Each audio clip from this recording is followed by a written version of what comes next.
Hey, I'm Carly Rae, and this is Book Hour with Sheila Roberts. Hi, I'm Sheila Roberts, author of the Life in Icicle Falls series and the Moonlight Harbor series with Harlequin's Mira, and I'm excited to be here today with Hey, it's Carly Rae. I'm excited as well to have you on, Sheila. I cannot wait to hear more about your novels and more about your writing journey. So without further ado, let's get started. I have always loved to read and really like books with humor in them and maybe a happy ending. I read everything from Jane Austen to Donald E. Westlake, but most of all, I love something with a happy ending. I want to be satisfied at the end of it. I want to walk away with a smile, and I try to write that sort of thing too. I've been writing since dust. I was writing little stories even when I was in third grade. My poor third grade class, they were a captive audience, and they had to listen to whatever latest thing little Sheila came up with. So I guess writing has always been a part of my life, and I hope it will continue to be for a long, long time.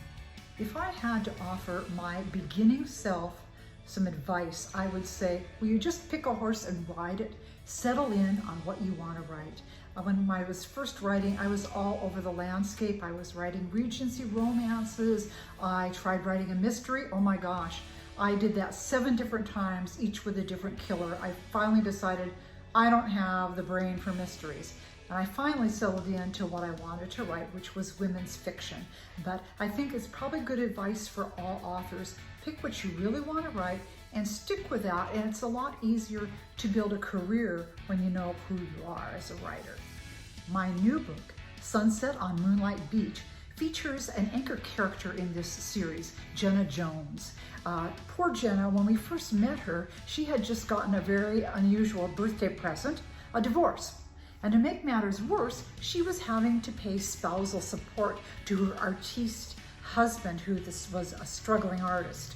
Anyway, luckily for Jenna, her great aunt came to the rescue and brought her down to Moonlight Harbor to run the Driftwood Inn, where she has been for the last few books trying to sort out her love life. Anyway, this book, Jenna is finally going to get it figured out and pick her man. And I think she's made a good choice. I hope readers will think so too. You know, I don't normally get writer's block. I think I had it once early on when I had just signed a big contract with my publisher and had to come up with new book ideas, a whole bunch all at once. And it kind of paralyzed me for a little bit. It was more like writer's panic. But once I got past that, I was fine. I like to start my books with an idea, just a gem of an idea or a concept, and then go from there. When I came up with the novel, The 9 Lives of Christmas, I had this vision of a cat on his last life. And I remember picturing the scene from It's a Wonderful Life with George Bailey on the bridge going, please, I want to live.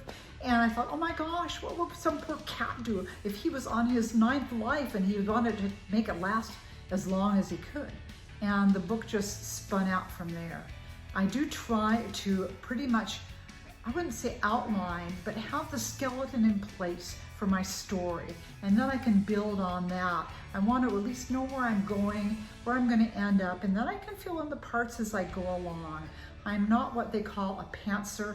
I don't like to fly by the seat of my pants and just fly off in the clouds and see what's going to happen, because you can get lost out there in the clouds. And I like to kind of have a plan. I like to have the trip sort of planned out and then go from there. That's kind of what works for me.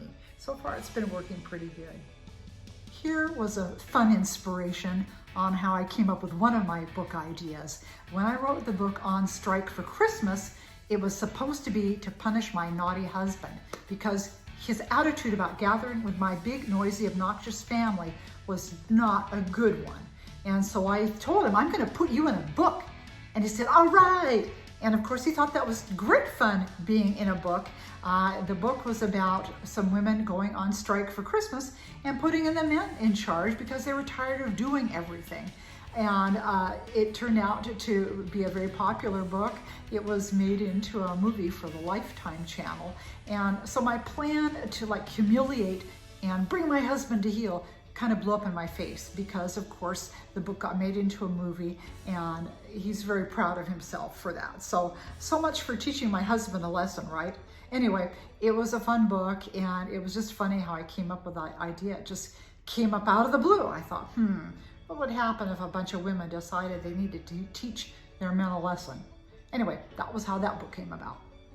I'd say if I was picking a favorite book, one of my favorites would be Beachside Beginnings.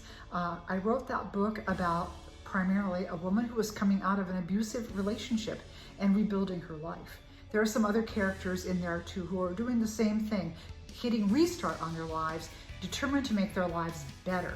And this book also celebrates women's friendships and how we can help each other. I think that's really an important thing to celebrate. And so I'm very, very fond of that book.